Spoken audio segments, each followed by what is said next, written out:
जैसा कि हमने लास्ट वीडियो में डिस्कस किया था, वो कौन से 5 इसेंशियल पॉइंट्स हैं जो आपको करने चाहिए as a student to get into IT industry. इस वीडियो में हम लोग बात करेंगे कि वो कौन कौन से ऐसे 5 मिस्टेक हैं जो आपको अवॉइड करनी चाहिए एज ए स्टूडेंट। तो अपने 5 पॉइंट को स्टार्ट करते हैं इस इंट्रो के बाद से।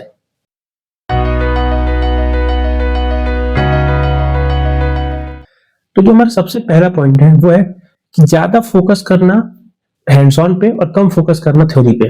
मोस्टली क्या होता है, जो स्टूडेंट होते हैं वो उल्टा करते हैं। उनको दिखता है सेमेस्टर एग्जाम, उन्होंने सब कुछ पढ़ लिया होता है, बट हैंड्स ऑन नहीं आता है। और हैंड्स ऑन आता भी कितना है, उतना जितना कि उनको कॉलेज में पास होने के लिए चाहिए। जैसे कि लास्ट में भी हमने ऐसा ही कुछ कवर किया था कि जब भी आप आगे बढ़ रहे हो अपने कैरियर में, तो आप मेक श्योर करो कि वो सारे सब्जेक्ट जो बहुत इंपॉर्टेंट है आपके कोडिंग लॉजिक या ओवरऑल इंडस्ट्री को समझने के लिए, जैसे ओएस हो गया, डीबीएमएस हो गया, सॉफ्टवेयर इंजीनियरिंग हो गया। इसमें होता क्या है, हमने पढ़ तो लिया पूरा, लेकिन हमने हैंड्स ऑन ही नहीं किया। बहुत इंपॉर्टेंट है कि अगर आपने डीबीएमएस पढ़ा है तो एटलीस्ट आप नॉर्मलाइजेशन को आप इंप्लीमेंट करिए। कि आपने नॉर्मलाइजेशन आप इंप्लीमेंट करिए कि फर्स्ट एनएफ कैसे होता है, सेकंड एनएफ कैसे होता है, थर्ड एनएफ कैसे होता है। आप डेटाबेस के कॉन्सेप्ट आप कीज को प्रैक्टिकली करिए, तो आपको ये समझ में आएगा कि ओके, इस चीज का पूरा लॉजिक यहाँ पे है।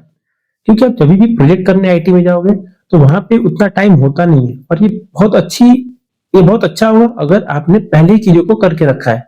तो ये पहला पॉइंट था। तो इसके बाद हमारा अगला पॉइंट पे बढ़ते हैं। हमारा अगला पॉइंट है कि अवॉइड सेमेस्टर एग्ज़ाम्स। तो काफ़ी सारे स्टूडेंट ना ये बड़ी गलती करते हैं कि वो अपने कॉलेज के एग्ज़ाम को ना थोड़ा हल्के में लेते हैं, अवॉइड करते हैं कि इसको लास्ट मोमेंट पे क्लियर कर लेंगे, मतलब लास्ट मोमेंट पे पढ़ के क्लियर कर लेंगे, पूरा सेमेस्टर नहीं पढ़ते। आपको पूरा सेमेस्टर पढ़ने की ज़रूरत नहीं है, खाली आपको लेकिन कैलकुलेट करके पढ़ो कि आपको कितनी पढ़ाई की रिक्वायरमेंट है, उस हिसाब से उसकी तैयारी कर लो। तो आप बैकलॉग आने से बच जाओगे। अदरवाइज आपको बैकलॉग लगेगी तो एक अगले सेमेस्टर में उसका एक बर्डन लेके चलना पड़ेगा। तो आप वो चाहते नहीं हो, क्योंकि जैसे जैसे आपका पढ़ाई आगे चढ़ेगा ना, तो आप दूसरी नई एक्टिविटी में एंगेज होना चाहोगे, आप बैकलॉग का वो अवॉइड करना चाहोगे उस समय पे। तो पहले से ही ध्यान रखो तो आपको ये प्रॉब्लम फेस करना ना पड़े। इसके बाद आता है focus on the basics. At least एक प्रोग्रामिंग लैंग्वेज जिसका आपको बेसिक्स तो आना चाहिए।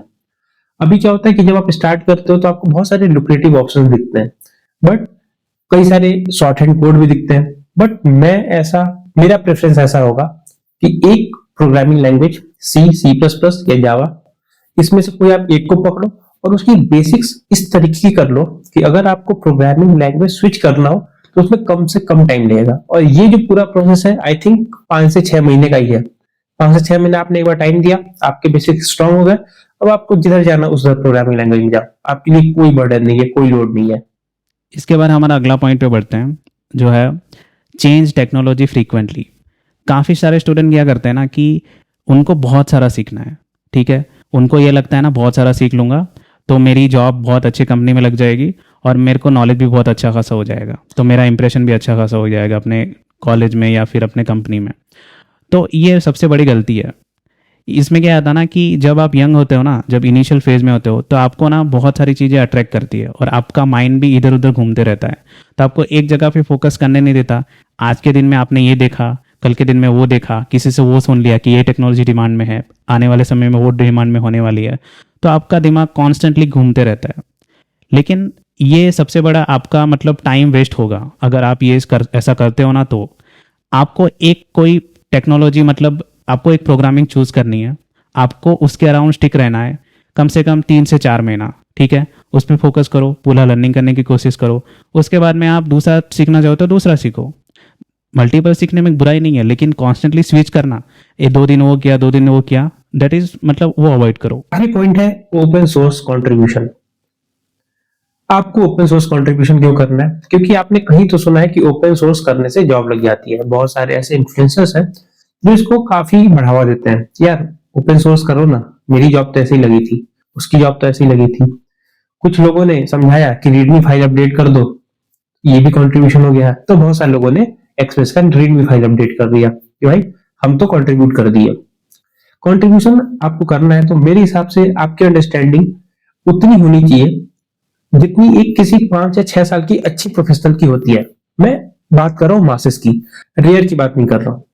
अगर आपकी इस लेवल पर अंडरस्टैंडिंग है कि आपको समझ में आता है एक प्रोजेक्ट सेटअप कैसे होता है, डॉकर कैसे इंस्टॉल होते हैं, चलता कैसे है, तब ही आप घुसो ओपन सोर्स में।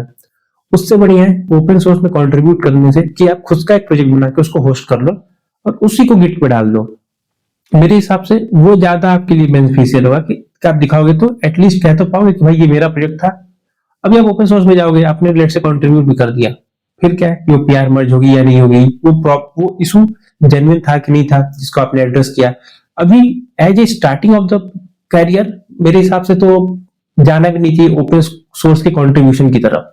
आपको बहुत मन कर रहा है खेलने का, एक नया प्रोजेक्ट स्टार्ट कर लो, छोटा छोटा कुछ अपने अंदर चेंजेस कर लो, छोटे छोटे कुछ अपने प्रोजेक्ट के अंदर चेंजेस कर लो। But open source is something जो आपका टाइम लेके जाएगा, थोड़ा बहुत सिखाएगा भी, बट आई थिंक कि वो लॉन्ग रन में आपको इनिशियली तो फायदा नहीं देगा। ये थे 5 पॉइंट जो आपको कॉलेज टाइम में अवॉइड करने चाहिए। आपको लगता है कि हमने कोई पॉइंट मिस किया तो आप हमें कमेंट में बता सकते हैं। इस वीडियो को शेयर कीजिएगा। तभी मिलते हैं किसी और मज़ेदार डिस्कशन में, तब तक के लिए धन्यवाद।